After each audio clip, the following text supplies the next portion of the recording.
Hi guys, I am here. What's the time? It's nearly 10 o'clock actually. It's Thursday night, and I've just spent the evening painting. I'm trying to finish this piece of art to pop it up on my website.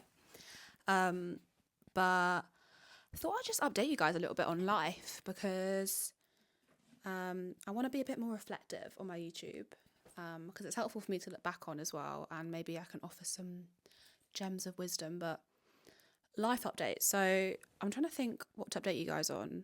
How I've been feeling, I was going to chat a little bit about. Do you know, I think when you just work like a regular 9 to 5 job, it doesn't really require as much emotion or energy from you in a certain way.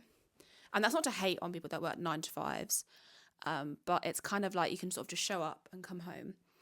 I know people have different stresses at work and there's various factors, but I think when you are a creative person, you are constantly confronted with yourself. And I think the biggest lesson I've learned, or one of the biggest lessons I've learned, is that as an artist, like you get in your way the most. It's such a mental game. And I've just been reflecting a lot on what difficulties I've been facing over the last year with my artwork. And it's hard to kind of summarize in a couple sentences, but I will try to. I think when I was at uni, I was in this bubble, and maybe other people can relate when you go to an art uni. You're in this incredible creative space. And I went to St. Martin's, so it was like super creative, so many talented people, like everywhere.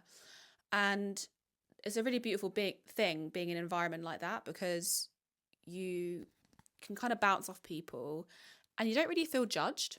Like people literally wear like bin bags to uni. I mean, I was never that person, but there's just this freedom in the creativity when you're there and you just feel like anything's possible.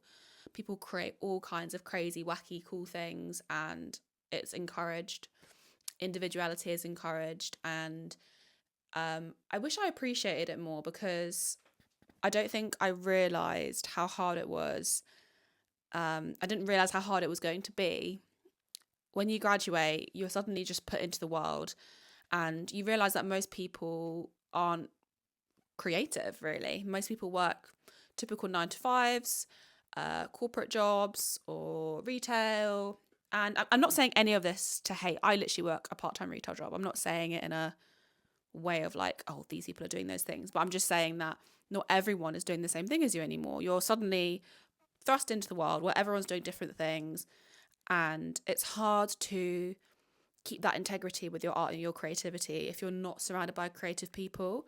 And if I'm honest, I don't feel like I've kept up much of a creative network. I mean, I have lots of friends online and people that I went to uni with. And I think even through everything that happened last year, like it's helped me connect with all kinds of people around the world. And like, selling my art to people all around the world has been so incredible. But I think day to day, I've had to really like battle with myself mentally, just to be like, keep going, you're amazing, you can do this, because it has been difficult. And there are elements and factors like money. I know I did a video before where I was speaking about that sort of difficulty of like your relationship with money and art, and making sure that money doesn't affect your relationship to your creativity, which is a whole other conversation. But I think there's just been so many challenges that I've had to sort of overcome. And a big one has just been believing in myself more, which I know sounds ridiculous because I did have, and I have had success with my work and I've had so much love and appreciation for it. Um, but I think the first thing I will say, and a lesson that I've really had to remind myself, is art is for the artist. When I was at uni, everything I created was just for me. It was because I loved it. It was coming from a place of purpose. Like there was a message behind my work. There still is a message behind my work, but I just felt really aligned with what I was doing and I didn't really care what anyone else thought. And to be honest, everyone loved it. My tutors were always really encouraging. There was no judgment. And I think once I kind of gained a bit of an audience, suddenly I think I started trying to create for them, and I was no longer enjoying the process, and I was overthinking everything I was doing. And it's taken me a while to kind of like rein that back in and just create for myself. So if you're struggling, it might be because you're trying to paint for other people. and you should be enjoying the process, and it's for you. And I think the beautiful thing, and it comes in all creative forms, whether you're a musician or an artist or whatever, I think it has to be for yourself. And I think the most beautiful thing about creativity is that you do it for yourself, but then when you bring it out into the world and other people connect to it, what a beautiful thing, because it's come from your soul, it's come from inside, and someone goes, wow, I love this. Like, that is the beauty of art in all its forms, whether that's music, painting, whatever it is. So I've had to really remind myself that it's for me, and what an amazing thing that people could appreciate and buy my work, but it has to be for me. So that's definitely one lesson that I have learned that I've had to really hammer into my brain. But I wanted to chat a little bit about an amazing podcast that I have been listening to that I think has quite possibly changed my life. The podcast is called Create Art Not Content, and they're like these amazing short little episodes. They're literally like 10 minutes long. I am obsessed. The episodes that I would actually recommend, the first one I listened to actually, which was really incredible, was, I think it was called like How to Reclaim Your Artistic Brain. And maybe I'll link it in the description. But it was talking about how, I think one thing I really struggle with is being an artist in this day and age with like social media, and like how much to share, how much to keep to myself, and just how to like present myself to the world. Because I think, like I was saying earlier, art is for the artist, but you have to also present and promote yourself. And how much do you put out? And then is that coming from a place of trying to please others, or are you just putting out what you love? Do you know what I mean? And it was such a good episode because it was sort of talking about how we spend too much time scrolling and not living in the real world, which I think is such an important thing as an artist, to make sure that you're actually living life. I think so many people just get home from work and they just scroll. And it's like, you're not living, even on the weekend, like you're not living your life. Like, go out on a walk, you know, go to the cinema, go to a new town, like experience things and put your phone down. Because one thing about being an artist is that's where you're going to get your inspiration from. You're not going to get your inspiration necessarily from scrolling and seeing recycled content. You're going to get your inspiration on walks and when you're experiencing the world. Like, even just going to the cinema, like I went and saw Sinners on Monday. I didn't even give you guys a review, but it was really good. I just didn't know it was a horror film, but it was really good. And all those things are just, that is life. Like, cinema is a beautiful expression of creativity, and that's just one example of something that you can do where you're getting out and you're experiencing something. Go to an art gallery, like just get out and live life. Go to parties, like, you know, go to different cities, travel. Like, that is where you're going to get your inspiration from. So that was one thing actually that he touched on in the podcast. But there was so much. I took some notes, but some of the key things that I took away, a massive one is, if you're constantly living for happiness and not purpose, which I know sounds a little bit dramatic and a bit, what would be the word, like productivity bro kind of thing, but I actually think there's some truth to that. I think if you're constantly chasing happiness and like dopamine kicks, which is something that I'm guilty of, I think you can just get that feeling of not feeling fully satisfied in life. And I think when you have a purpose, you feel like you have a purpose on this earth,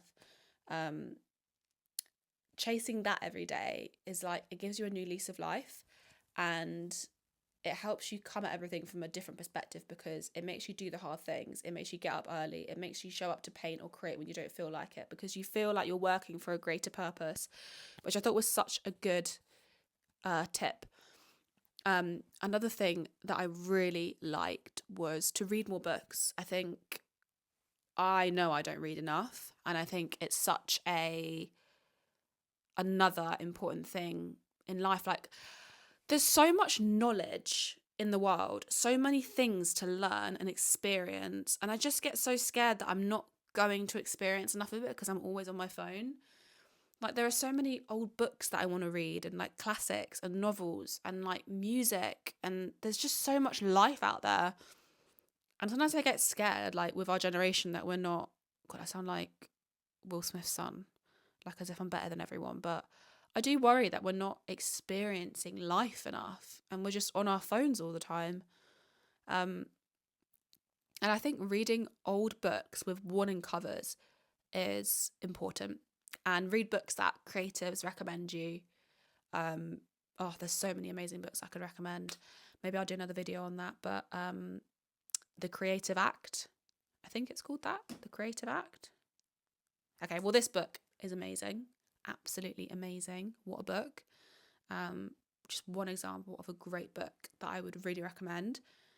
Read, I think it's so underrated. Who knew? Who knew reading was so good? Another thing that I took away, which was mentioned in this episode, but in another episode as well, which is all about Basquiat. Incredible episode. I think I've noticed that if I don't create, I get down. And I think keep the momentum up. Just keep creating. Like, there was a quote that he took from this woman, and she was saying, like, I'm happiest when I'm just creating. And I think if you just are back to back, for example, for me, back to back, just painting, you don't have time to overthink. Stay in that flow all the time. And I think the reason I mentioned Basquiat is because in an episode about him, he had speed. He worked really, really fast, and that was one of his strengths.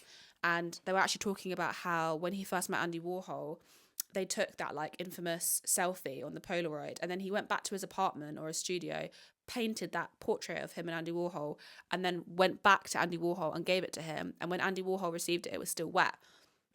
And he spoke about how, like, wow, like the painting's still wet, like he's so fast, I'm so jealous. And I think there's such a power in just like speeding up a little bit. I think sometimes I just like, well, before I would just like put one painting down and I'd like do a little, I can't do it. Oh gosh, I'm a terrible artist. Just keep going. Don't like stress over one. Do you know how many ugly paintings I've made? Like, guys, I even have them here. I would show them, but I just can't bother to pick the canvas up. I've made some ugly paintings, but I'm not going to dwell on them. Keep going. Keep the momentum up. Don't stress over one little thing. The same with music, everything. Just keep going, keep creating, keep the momentum up. And then you don't have time to be stressed. It takes that anxiety away because you're just in that constant flow. It has to almost be like chain smoking. Like just every single day create. I'm clicking a lot, aren't I? But like, yeah, just keep up that momentum. I think there's real power in that. Anyway, what I will do is I'll link those episodes in my bio because they are incredible. And I'm so excited to listen to more of his episodes. They're so good. But yeah, maybe I'll show you some of the paintings I've been doing today. I got some silver paint, which I'm living for. It doesn't really do it justice here, but like I am living for the silver paint. It's so, so nice. I've just been doing loads of repeat hibiscuses because I love a hibiscus. And I think one thing actually they were saying about Basquiat as well is like he used a lot of symbols, and he actually took a lot of his inspiration from this one particular book. And still like an artist. Like Basquiat, as an example, there were so many pieces of work that were not copied, but interpreted in his own way. And another thing that was really, really good is that he has a message behind all of his art. I think sometimes the reason people get blocked is because there isn't like, what's your intention? Like, what are you trying to say with your art? Because I think if you have a clear message and a clear intention behind your art, it just comes out of you. It'll come out of your ears. Like, it's non-stop. For me, my flowers are a celebration of my Caribbean heritage, and they're all Caribbean flowers, and I find such joy in flowers. And I think the reason it actually started was from a project called Low Hanging Fruit, where I was trying to change kind of like, there was a lot of negative language at the time around Caribbeans and the whole Windrush scandal that had happened a few years previously. And I started painting flowers, Caribbean flowers, as a way to celebrate the beauty of the Caribbean. And it just kind of like, it just kept coming out of me. It's still coming out of me years later. So that is like an important message for me and something that I'm trying to get across. But what is that message for you? What are you trying to say? I think when you have that ongoing theme, it's easy. Like, it genuinely becomes easier. So that's another thing I will say. But yeah, I'm loving the silver. I'll show you a couple other things I'm doing. But yeah, I've just been doing a lot of hibiscuses. It's definitely one of my fave flowers. Love this colour. So yeah, there's a few more. I just can't bother to get them off the wall, but I'm very much enjoying lots of repeat things. And these are going to be going up on my website. That is pretty much everything that I wanted to update you on. I just wanted to kind of, yeah, give you an update. That's it really. So I hope you've had a good week. Thanks so much for coming back and watching my first vlog back of the year, basically, which is insane. Guys, it's May now. I know when I started this vlog, I was like, I can't believe it's April. Hey, it's May. So, yeah. But yeah, love you guys. Bye.